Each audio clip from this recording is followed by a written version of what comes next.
and not present doors. So instead of saying something that's a fake vulnerability, you would say something that's a real vulnerability that may not be applicable to you. Like perhaps you say something like, I have been having massive arguments with my wife recently, and sometimes it makes me just want to leave home. That's real. That's not saying I'm going to leave home. It's not saying what I'm arguing about. But if I believe that in your secret life, you are also fighting with your wife and you're living in a different room and you're not telling anybody about it, I want to show some sort of bridge between us that gets you to admit that to me. Because if you can admit that to me, maybe I can find out more about what you're doing to cope with the fact that your marriage is falling apart. Maybe you have a girlfriend. Maybe you're on Tinder. Maybe you're doing something else, right? Maybe you're drinking. Maybe you're doing drugs. I don't know, but I need you to let me into that secret life. So I'm going to present a window and see if you go through that window. So say that I was the asset and you were the CIA agent. You have more experience in that role than I do. And I was sat in a bar and I said to you, yeah, God, this week's been really hard at home because my wife, she's annoying me. And you were trying to get into my secret life. How might you maneuver from there? Right. So there's the basic principle here that we would use is called the 2-in-1 combination.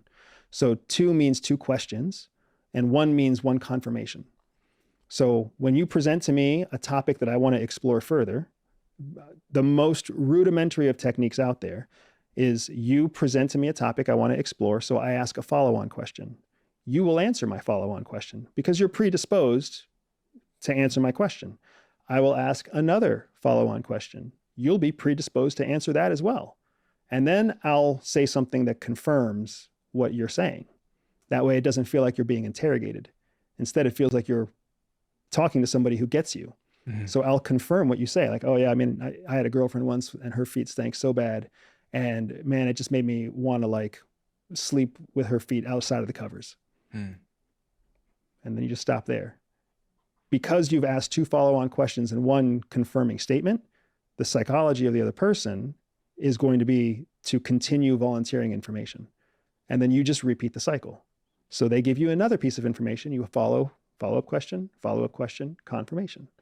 Follow-up question, confirmation. To you, it feels formulaic. Listen, ask a follow-up question. Listen, ask a follow-up question. To them, it feels like they are talking to somebody who really, really cares. Just put yourself in the shoes. Practice a little perspective here. Imagine if you really were talking about something that was frustrating you and the person sitting next to you at the bar literally didn't do anything other than ask you follow-up questions and agree with you. You're going to feel like, you get me, man. Why can't my wife get me like you get me? Like, you know what I'm talking about. I completely agree with you, man. Tell me more. Oh, dude. And you can see how human beings just fall right into the groove. The parallel here to business, but also the sort of transferable skills here are quite clear.